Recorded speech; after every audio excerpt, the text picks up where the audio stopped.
بسم الله الرحمن الرحيم سأل سائل بعذاب واقع للكافرين ليس له دافع من الله ذي المعارج تعرج الملائكة والروح إليه في يوم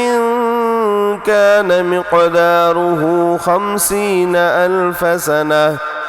فاصبر صبرا جميلا إنهم يرونه بعيدا ونراه قريبا يوم تكون السماء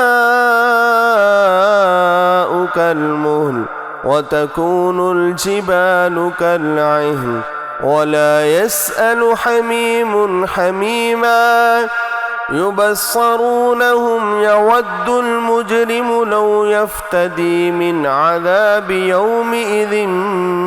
ببنيه وصاحبته وأخيه وفصيلته التي تؤويه ومن في الأرض جميعا ثم ينجيه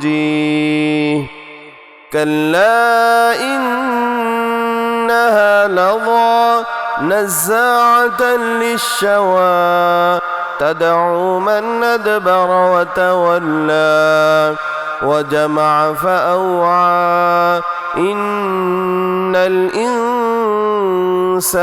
خلق هلوعا إذا مسه الشر جزوعا وإذا مسه الخير منوعا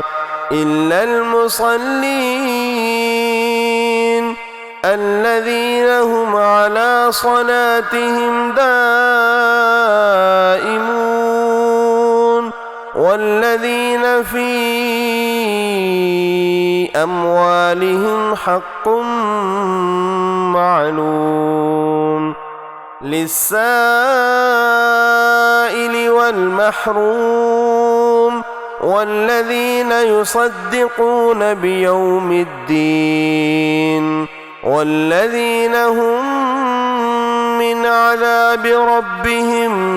مشفقون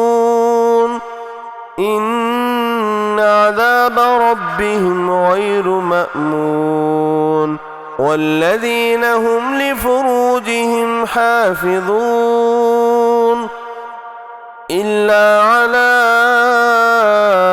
أزواجهم أو ما ملكت أيمانهم فإنهم غير ملومين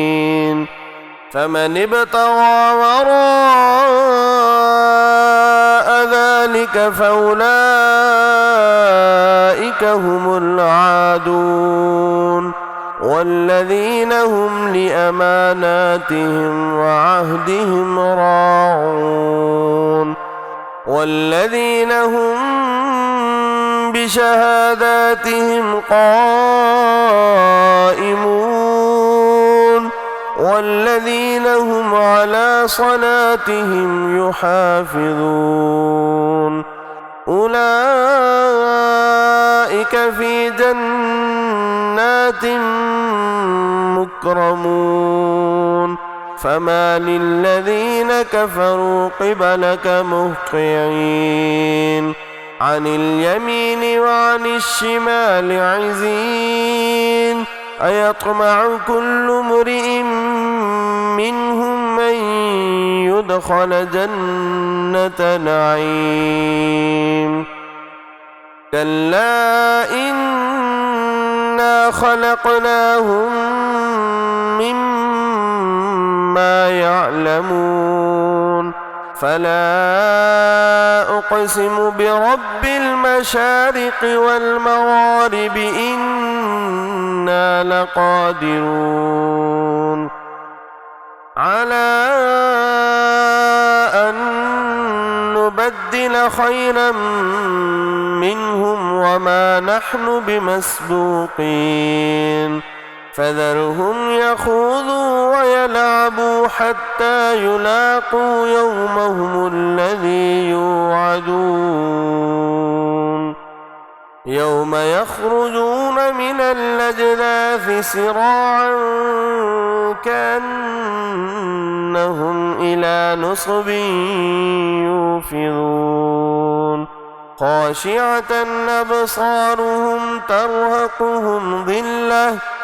ذلك اليوم الذي كانوا يوعدون.